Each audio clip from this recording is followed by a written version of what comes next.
unit for delivery? Bumiyaya ang aming team patungong Pangasinan para i-deliver ang magandang unit nila ma'am at sir. Pero hindi na talaga kami nagdi-deliver ng unit gawa ng safety precaution namin. Pero dahil returning client sila ma'am, pinagbigyan na namin sila i-deliver ang unit tapos all paid nila ma'am ang delivery namin. Release pala ito ni Sir Joshua. 2024 Toyota Hiace Commuter 3.0 liters diesel manual transmission. 2023 Hiace Commuter talaga ang approval nila client. Kaso nasold ang unit na ina-applyan nila. Kaya naman agad sila hinanapan ng new unit at ayun na nga, inoffer namin ang sariwa at poging-pogi na 2024 Hiace Commuter at walang mahabang usap, nagustuhan agad nila client ang unit at natuwa sila dahil bagong-bago ang unit na makukuha nila. Pero ang nakakatakot sa delivery is baka mamaya hindi magustuhan ng client ang unit. Pero kami, confident kami na maganda at maayos ang unit na dala ng aming team. Pagdating nila, inikutan agad at sinilip nilang mabuti ang buong sasakyan. Pero sure naman kami na magagandahan sila dahil almost brand new ang unit. At ayun na nga,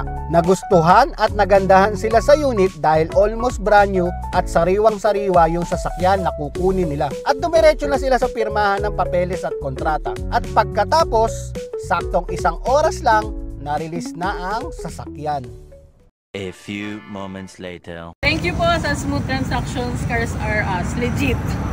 Good day mga ka-jackpot! Ako nga pala si Joshua, Sales Manager ng Cars R Us Auto Trading. Wow! Naghahanap ka ba ng affordable at quality na unit? Flexible at accommodating na dealership? Cars R Us na ang bahala sa'yo. For more details at sa mga gustong mag-agent, eto ang number ko at ang aking Facebook account. Please like, comment, and subscribe sa aming mga social media channels. Wow! Para lagi kang updated sa mga units and promos namin. Inquire na!